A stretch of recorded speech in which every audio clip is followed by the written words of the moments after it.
Consider பண்ணலாம். அதே சமயத்துல மக்கள் வரி பணத்துல கட்டின இவ்வளோ பொருட்களை உருவான அந்த கிளாம்பாக்கம் பஸ் ஸ்டாண்ட் என்ன பண்றது, அது வீணா போயிடுமே அப்படின்னு யோசிச்சா கண்டிப்பா வீணாகாது. தாம்பரம், குடுவாஞ்சேரி, ஈசிஆர் இந்த பகுதியில் இருக்கிற மக்களுக்கு கண்டிப்பா அது ரொம்ப யூஸ்ஃபுல்லா இருக்கும். ஒவ்வொருத்தரும் இப்படி அந்த கோடியில இருந்து இங்க வர்றது, இந்த கோடியில இருந்து அங்க போறதுன்னு இல்லாம அங்கங்க அவங்கவுங்களுக்கான தேவைகள் நிறைவேறிடுச்சுன்னா போக்குவரத்து நெரிசலுங்கிற ஒரு பெரிய அபாயத்துல இருந்து எல்லாருமே மீண்டுடலாம். ஏன்னா நம்ம ஊரை பொறுத்த வரைக்கும் வெளிநாட்டுல இருந்து வெளியூர்ல இருந்து வந்து இங்க வேலை செய்யறவங்க, இங்க வந்து வாழ்றவங்க தான் அதிகம். ஒரு நல்ல நாள் எல்லாரும் முண்டி அடிச்சுட்டு ஊருக்கு போகும்போது அப்பா அது சொல்லவே முடியாது.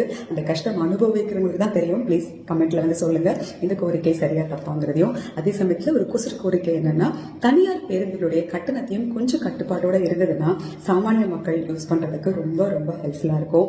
இப்ப நமக்கு வந்து கிளாம்பாக்கம் பஸ் ஸ்டாண்ட் இருக்கு, குத்தம்பாக்கம் பஸ் ஸ்டாண்ட் இருக்கு, கோயம்பேடு பஸ் ஸ்டாண்ட் இருக்கு. இந்த மாதிரி மட்டும் இருந்துச்சுன்னா செம்மையா இருக்கும். ஸோ மாண்புமிகு முதலமைச்சர் திரு விஜய் சார் ப்ளீஸ் இதை கன்சிடர் பண்ணணும். நன்றிகள்.